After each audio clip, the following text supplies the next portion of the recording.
We got some more news with the Star Wars Rise of Skywalker fiasco. This movie does not seem like it's doing too well. Very divisive. There is a lot of ones and there is a few tens. We're just going to go through some of the criticisms of this new Star Wars. I will be watching it tomorrow, so tune back in for that review. Try to do some type of in-depth analysis of this new movie coming out. This by Casper Gordon. He gave this movie a 1 out of 10. Neither is it some talented and visionary director's vision of Star Wars. This isn't even a highly budgeted and dedicated fan movie. This is basically just a movie made by a committee, a movie made by a corporation trying to pander and please as many demographics as possible.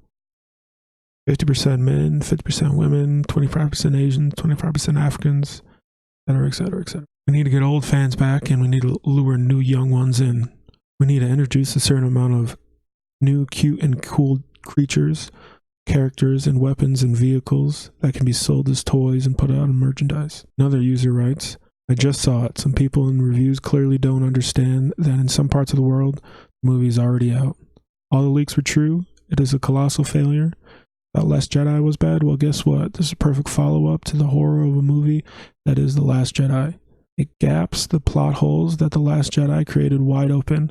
It's equally as bad as The Last Jedi, at many moments even worse. If I didn't know J.J. Abrams wrote the movie with the help of another writer, I would have sworn the dialogues were written by a 12-year-old. So poor, so unimaginative, and utterly ridiculous at times. The plot, well, if you read the leaks, you know the plot. It's a catastrophe of epic proportions. The only epic thing about this movie is that it is an epic failure. Don't pay to see it, you already know how it ends. Alright, and this is a 10 review. Just witness the premiere. Emotional and gratifying ending.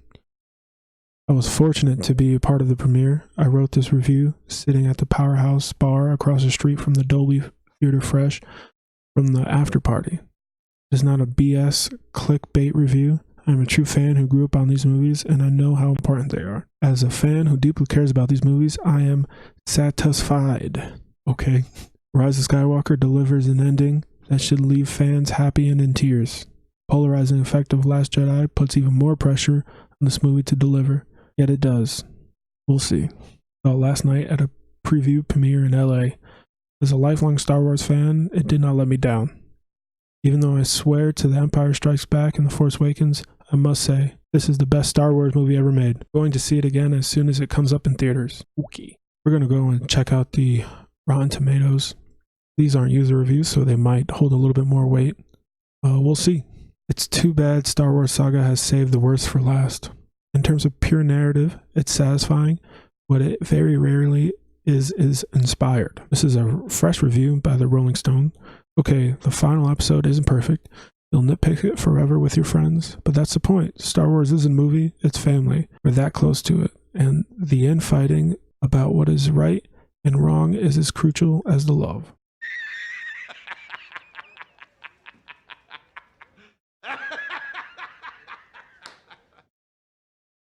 And this is a fresh review from the Wall Street Journal. A vast, convoluted, sometimes cluttered, intermittently thrilling, and thoroughly entertaining production that brings the Skywalker trilogy to a heroic close. That seems a little bit hypocritical. Vast, convoluted, and sometimes cluttered.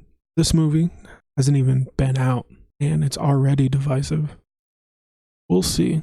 We'll see the trash fire that ensues, and it's likely to be very entertaining. Not the movie, but the controversy surrounding the movie.